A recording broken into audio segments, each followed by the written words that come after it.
You know, the family that parties together, they stay together. That's right. You know what? That also includes the church. The church that parties together stays together. And you might ask why? You know, what's the correlation between partying and staying together? Well, you know, it brings a bond.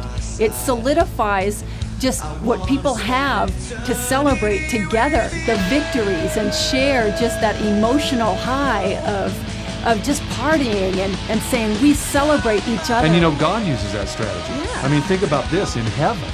I mean, God is throwing a party for his kids, for his family.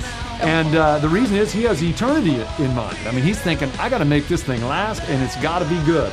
And so he starts it off with a feast. He starts it off with singing. He starts it off with a party. And I think so many times we've just had the worldly concept of what a party is. You know, that partying is drinking and getting high, or, you know, looking for somebody you're not married to hook up to. Losing and yourself. Losing just going crazy. Or something that's just, you know, used to get rid of stress. Yeah. But the fact is party is all about celebrating covenant, celebrating a bond.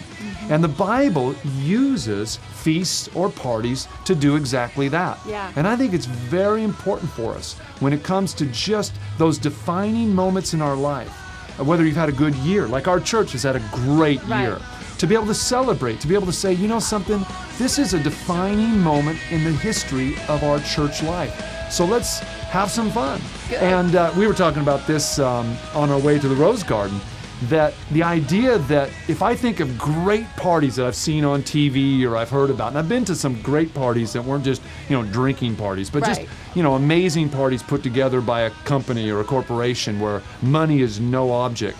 And I think to myself, the church should be the leaders. I mean, we should have people that aren't even Christians going, I wish I could go to that church party. I wish I could go to those Christians' party.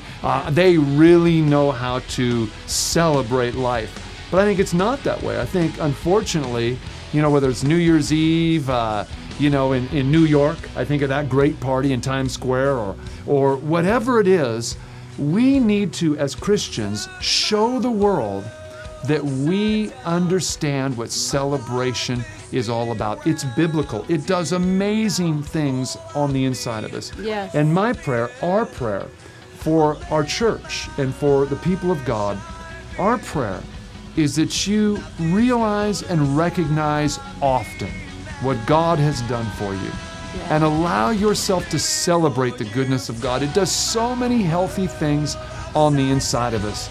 So we just challenge you. Be people that celebrate life.